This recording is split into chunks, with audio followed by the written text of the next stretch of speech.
अस्सलामुअलैकुम, आप देख रहे हैं आज markets with Imran Sultan. Last working day of this trading week बात करेंगे पाकिस्तान स्टॉक एक्सचेंज के अब तक की परफॉर्मेंस पे। आज 4:30 बजे मार्केट क्लोज होगी। इस वक्त इंडेक्स की अगर बात करें तो डिप्रेसिंग नोट के साथ 182 पॉइंट्स की बेंचमार्क 100 इंडेक्स में कमी और 41,815 पे इंडेक्स इस वक्त मूव कर रहा है, जबकि 189 मिलियन शेयर्स आज की मार्केट में ट्रेड हुए। 4:30 बजे मार्केट क्लोज होगी और उसके साथ आज जो कुछ भी रहा, क्योंकि टैक्स एमनेस्टी स्कीम जो है बहुत इंपॉर्टेंट और आज कल उसका लास्ट डे होगा, उसके हवाले से भी आपसे हम बात करेंगे। इस वक्त चलते हैं आज की अहम टॉप स्टोरीज की तरफ।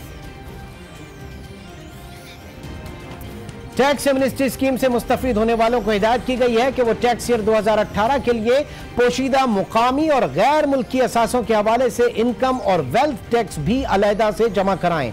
टैक्स एमनेस्टी स्कीम सिर्फ पोशीदा असासों को कानूनी बनाने के लिए है, इसे बतौर एनुअल टैक्स रिटर्न शुमार नहीं किया जाएगा। वाज़ेह रहे कि एमनेस्टी स्कीम के तहत गैर मुल्की लिक्विड एसेट्स 2% जुर्माने पर, मुकामी लिक्विड एसेट्स 5% जुर्माने पर और मुकामी और बैरून मुल्क पोशीदा जायदादें 3% जुर्माने पर कानूनी बनाने के लिए सिर्फ 1 दिन की मोहलत बाकी है।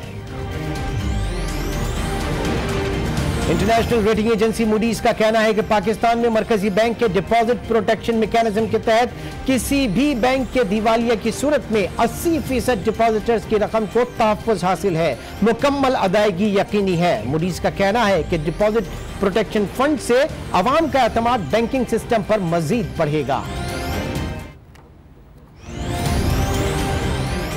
और माहिरीन डॉलर से एक्सटर्नल फाइनेंसिंग भी बढ़ गई, जिससे क्रेडिट रिस्क मजीद बढ़ने का खदशा है।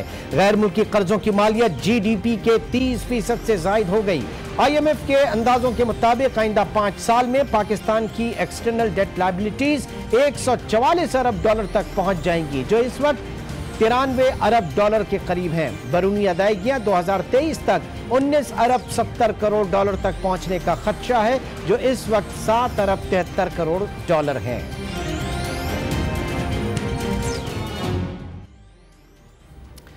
इस वक्त बात करेंगे विफाक ऐवान हाय सनअत व तिजारत पाकिस्तान ने टैक्स करना चाह रहे हैं और कहा जा रहा है कि स्कीम के तहत सैकड़ों अफराद ने अपनी असासे जाहिर किए हैं।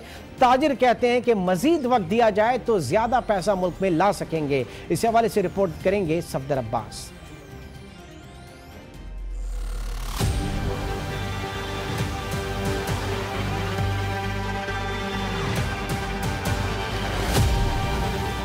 टैक्स एमनेस्टी स्कीम से फायदा उठाने की आखिरी तारीख 30 जून 2018। अब तक हजारों अफराद मुस्तफीद हो चुके। ताजिर बरादरी कहती है मजीद वक्त बढ़ाया जाए। मेरी दरख्वास्त हुकूमत वक्त से यही है कि अगर इस चीज़ को, और सुप्रीम कोर्ट से भी मेरी दरख्वास्त है कि अगर कोई ऑर्डिनेंस जारी करके इसको 1 हफ्ता 10 दिन के लिए डिले कर दें तो बड़ी मेहरबानी होगी। और मेरा ख्याल में कि पैसे आएंगे, ज़रूर अभी भी आएंगे, लेकिन बाद में अगर इसको थोड़ा डिले किया जाए तो अच्छे खासे पैसे और भी आ सकते हैं। ताजिरों के मुताबिक पैसा मुल्क में आ रहा है, जिससे मईशत को फायदा होगा। इससे जो टैक्स जमा होगा वो असल चीज़ नहीं है मेरे नज़दीक। असल चीज़ ये है कि वो पैसा जो अनडिक्लेयर्ड है वो मुल्क की मईशत में शामिल होगा, वो सनत में लगेगा, वो कारोबार में लगेगा, लोगों को जॉब्स क्रिएट होंगी। ज़राए के मुताबिक 15,000 अफराद अपने असासे जाहिर कर चुके हैं, जबकि FBR को 30 अरब रुपए मौसूल हुए हैं।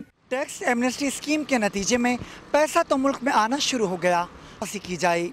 सफदर अब्बास, आज न्यूज़, कराची। और मुल्क की तारीख में पहली बार इतनी बड़ी टैक्स एमनेस्टी स्कीम, जिसमें न सिर्फ मुकामी बल्कि जो बेच है वो लिक्विड एसेट्स हैं, उनको एक नॉमिनल जुर्माना जिसे आप कहेंगे उसकी अदायगी की सूरत में इस वक्त हम देख रहे हैं कि बैंकों पे रश है। जो खबरें आ रही हैं कि पाकिस्तान में इस स्कीम से ज़्यादा लोग फ़ायदा उठाना चाह रहे हैं, लेकिन टाइम कंस्ट्रेंट यहाँ पर ज़रूर सामने आ रहा है। इस हवाले से हम बात करेंगे। इस वक्त टैक्स एक्सपर्ट अशफाक तोला साहब हमारे साथ मौजूद हैं। बहुत शुक्रिया जी हमें ज्वाइन करने का।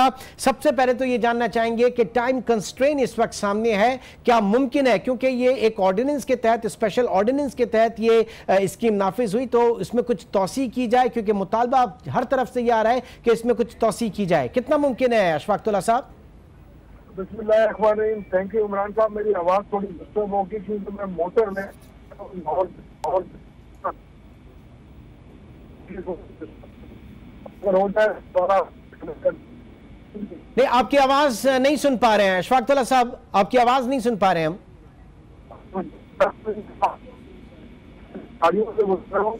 दस मिनट बाद बार फिर कोशिश करेंगे कि आपसे राब्ता हो। और क्योंकि इस वक्त इस एमनेस्टी स्कीम के हवाले से कहा जा रहा है कि जो बैरून मुल्क पाकिस्तानी हैं वो अपने एसेट्स डिक्लेयर करना चाह रहे हैं, और एफबीआर जो है फेडरल बोर्ड ऑफ रेवेन्यू बहुत ज़्यादा उसकी ऑप्टिमिस्टिक एक थिंकिंग लेकर, और कहा यह जा रहा है कि 25 से 30 अरब डॉलर मालियत के असासे जो है वो डिक्लेयर होंगे, और साथ ही साथ 4 अरब डॉलर 3 से 4 अरब डॉलर जो है वो रेवेन्यू की मद में, टैक्स मुहासिल की मद में पाकिस्तान को मिल सकता है। और अगर ये चीज़ हुई तो वाकई इसके असरात हैं वो पाकिस्तान की मईशत पर बहुत ज़बरदस्त पड़ेंगे, क्योंकि पाकिस्तान की मईशत का सबसे बड़ा मसला जो है एक पैरेलल इकोनॉमी है, अनडॉक्यूमेंटेड इकोनॉमी है, जो कि इस वक्त किसी भी तरीके से पाकिस्तान को सर्व नहीं करने दे रही। डॉक्टर शाहिद हसन सिद्दीकी माहिर मुआशियात इस वक्त हमारे साथ मौजूद हैं। सर, पाकिस्तान की मईशत का सबसे बड़ा जो एक आप कहेंगे कि लूप होल है वो अनडॉक्यूमेंटेड इकोनॉमी है। पहली दफा ये एक ऐसी एमनेस्टी स्कीम आई जिससे एसेट डिक्लेयर हो सकते हैं। कितना ये जरूरी थी पाकिस्तान के लिए, क्या कहेंगे आप? देखिए, मैं 2-3 बातें आपको बता दूं। पहली बात ये कि स्कीम के बाद भी पाकिस्तान में मईशत दस्तावेजी नहीं होगी, काला धन सफेद होता रहेगा, क्योंकि जो कवानीन पहले बदलने थे, हमारे इंस्ट्रूमेंट जो है ना, आपको पता बियर इंस्ट्रूमेंट्स हैं बहुत ज्यादा है, स्मगलिंग है। अभी सुप्रीम कोर्ट को बताया गया कि जो बाहर से मार्केट से डॉलर खरीद के डॉलर अकाउंट में जमा करते हैं तो एक साल में 15 अरब डॉलर बाहर चला गया। तो पहला सवाल ये पैदा होता है कि जब आपको कोई इकोनॉमिक डॉक्यूमेंट नहीं है तो टैक्स एमनेस्टी स्कीम कभी कामयाब नहीं हुआ करती, जहाँ पे कि काले धन को सफेद होने के रास्ते मौजूद हो, पहले उनको बंद करना था। नंबर अच्छा, ठीक। दूसरी बात ये थी कि अगर बहुत ज्यादा रकूम आ जाती है तो ये समझना कि ये स्कीम कामयाब हो गई, ये मेरे ख्याल से बहुत बड़ी गलतफहमी है जो दूर होनी चाहिए। आपका चूंकि प्रोफेशनल चैनल है तो मैं आपको बता सकता हूँ कि जो मेरी रिपोर्ट है कि बड़े पैमाने पर लोग वो कैश डिक्लेयर कर रहे हैं जो उनके पास है ही नहीं, बड़े पैमाने। अच्छा, यानी ये इसको कहें कि फ्यूचर डिक्लेरेशन, ये जो पॉइंट कि आज उनके पास पैसा नहीं है लेकिन 2% और 5% देके उन्होंने डिक्लेयर कर लिया, अब आगे जाके जो भी ब्लैक मनी होगी वो खुद ब खुद व्हाइट होती जाएगी, ये लकूना था नहीं। और जो 25% 30% उनको टैक्स देना था वो 5% पे अगर आज व्हाइट कर लेते हैं तो इसका मतलब ये है कि अगले साल हमारा बड़ा मसला पैदा होने वाला है। इनको चाहिए था कि ये कहते हैं कि जनाब पहले आप अकाउंट में जमा कराएं पैसे, वहां पर होगा। ये कैश डिक्लेयर करना और बियर प्राइस बॉन्ड, ये तो आदमी जो करोड़ों रुपए के लोग डिक्लेयर करेंगे और वो पैसा नहीं होगा, ये तो एक बहुत बड़ा मसला हो जाएगा। दूसरी बात ये थी कि मैं जो बात कर रहा हूँ कि अगर तारीखी रकूम आ रही है सही है, लेकिन इस तारीखी रकूम को 30 जून तक जो पैसा आएगा तो जो स्कीम के बगैर जो हमारा हदफ था टैक्स का, मैं आपको बता रहा हूँ वो हासिल नहीं होगा। तो ये तो जो टैक्स की चोरी का नुकसान हुआ था वो पूरा कर रहे हैं। लेकिन सर मेरा सवाल ये है कि बैरून मुल्क मुकीम पाकिस्तानी अपने एसेट्स, अपने जो लिक्विड एसेट्स हैं, अगर वो लेकर आते हैं पाकिस्तान में, एसेट्स क्या, आपने कैश की बात की लेकिन मैं जायदादों की बात कर रहा हूँ, प्रॉपर्टीज की बात कर रहा हूँ, और 25 से 30 अरब डॉलर मालियत की अगर वो यहाँ पे रजिस्टर हो जाती हैं, टैक्स अथॉरिटीज के सामने आ जाती हैं, तो लावाहला आइंदा माली साल तो उन्हें टैक्स पे करना होगा, वो अपने रिटर्न में फाइल करेंगे। ये क्यों पाकिस्तान की इकोनॉमी को सर्व नहीं करेगा? डॉक्टर शाहिद हसन सिद्दीकी साहब से सवाल, लेकिन एक छोटे से ब्रेक के बाद इसका जवाब चाहेंगे।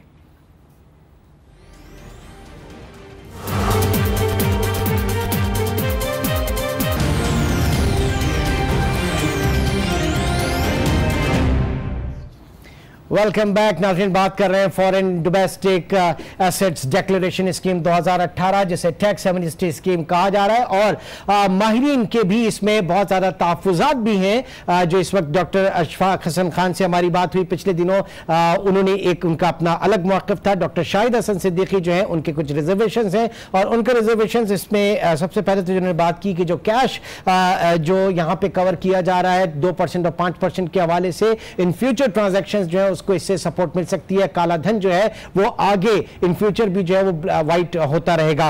इसके अलावा रेट के ऊपर भी बात की जा रही है कि 2% और 5% के रेट्स जो हैं दुनिया में इस तरह के एमनेस्टी स्कीम्स जब आती हैं तो वो 20-20, 25, इवन 40-40% के ऊपर भी आती हैं। एक बार फिर बात करना चाहेंगे, इस वक्त अशफाक तोला साहब हमारे साथ मौजूद हैं, टैक्स एक्सपर्ट हैं। तोला साहब, आप मुझे सुन पा रहे हैं? बिल्कुल, बहुत जनाब, पूरा पाकिस्तान आपको सुन पा रहा है। तो मैं ये जानना चाहूंगा, पूरा पाकिस्तान इस वक्त शायद ये भी कह रहा है कि एमनेस्टी स्कीम में थोड़ी सा इजाफा होना चाहिए, कितना मुमकिन है? कानून क्या कहता है? देखिए, कानून तो बहुत क्लियर है। ये जो एक्ट है मुख्यमंत्री ने पास किया, तो हफ्ते इम्कान कोशिश यही थी हमारी भी कि काम करो और इसको और आप इससे 5% तो हमको इसी तो देती है 5% की। अब आप रेट उठा भी देंगे तो कोई प्रॉब्लम नहीं। तो उनका ये कहना था कि मैं 2% बहुत चांसेस है। अब देखिए, वो आ जाती है आज रात को, मैंने सुना पैरिस से, तो फिर उनसे बात करेंगे, कोशिश करेंगे। और मेरा ख्याल है कि जिन्होंने टाइम की इसको अवेल किया उनसे 100% की पेनल्टी होनी चाहिए। अच्छा, ये अशफाक तोला साहब थोड़ा सा जरा क्लियर उसको कहिएगा, क्योंकि आवाज भी इस वक्त मेरे ख्याल से आप शायद ट्रैवल भी कर रहे हैं। ये कॉस्ट ऑफ एक्विजिशन के हवाले से जो इंडिपेंडेंट टैक्स एक्सपर्ट हैं और टैक्स इंप्रेशन ऐसा मिल रहा है एफबीआर की तरफ से कि वो अपनी चीजों को खुद बेहतर तरीके से देख रहे हैं। गालिबन आपके कुछ स्टेटमेंट पे ऐसी कुछ बात हुई है, क्या कहेंगे आप? अशफाक तोला साहब, इस वक्त हमारा राब्ता मुनक़ता हो गया। एक बार फिर कोशिश करेंगे कि डॉक्टर शाहिद हसन सिद्दीकी से हमारा राब्ता हो जाए। और बहरहाल इस वक्त थोड़ी देर पहले हमने एक पैकेज भी आपको दिखाया जिसमें कहा यह जा रहा है जो बिजनेस कम्युनिटी है कि वो इसको किसी तरीके से आगे बढ़ाएं, इसमें थोड़ा सा एक्सटेंशन हो, क्योंकि ये खबरें भी हकीकतन यहाँ पर आ रही हैं कि बैरून मुल्क पाकिस्तानियों की एक तवील कतारें जो हैं वो बैंकों में मौजूद हैं जो कि अपने एसेट्स को डिक्लेयर करना चाह रहे हैं। और आज एफबीआर ने भी इस हवाले से जो स्टेटमेंट और इनकम स्टेटमेंट जो है वो अलहदा से फाइल करना होगा।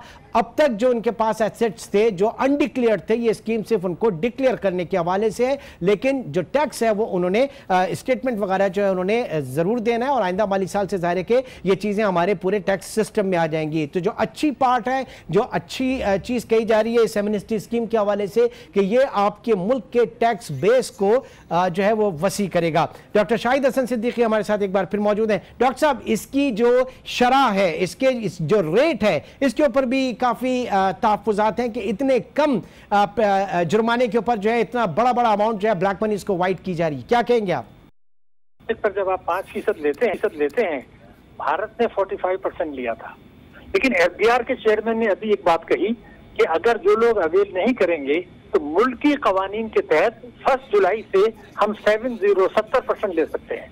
तो जब आप 70% ले सकते थे, खुद ही आप कह रहे हैं, प्रॉपर्टीज है, दूसरी चीजें हैं, तो फिर डोमेस्टिक एसेट्स पे 2-5% देना मेरे ख्याल से ये ज्यादती है, इससे हमें कोई फायदा नहीं होगा। अच्छा, दूसरा ये कि अगर 30 जी सर बोलिए, फरमाइए। तो बड़ी अहम बात यह है कि मैंने सुप्रीम कोर्ट का ऑर्डर पढ़ा है। ये जो हमारे यहाँ बताया जा रहा है कि सुप्रीम कोर्ट ने इन स्कीमों की तायीद कर दी है, ये गलत है। सुप्रीम कोर्ट में मुल्की असासों के मुतालिक एक लफ्ज भी बात नहीं हुई। मैं रिकॉर्ड पर आपको बता रहा हूँ, उनका जो ऑर्डर है वो आप देख लीजिए, उस पर सिर्फ बैरूनी मुल्कों के असासों की बात है, उसमें तो मुल्की असासों पे वहाँ डिस्कस ही नहीं हुआ। तो ये जो इंप्रेशन दिया जा रहा है। बहुत बहुत शुक्रिया डॉक्टर शाहिद हसन सिद्दीकी। कानूनी निकात, तो इसके ऊपर बात आगे आने वाले प्रोग्राम्स में भी होती रहेगी। प्रोग्राम से अब तक कितना ही, इंशाल्लाह आपसे कल मुलाकात होगी। अपना बहुत ख्याल रखिएगा। अल्लाह।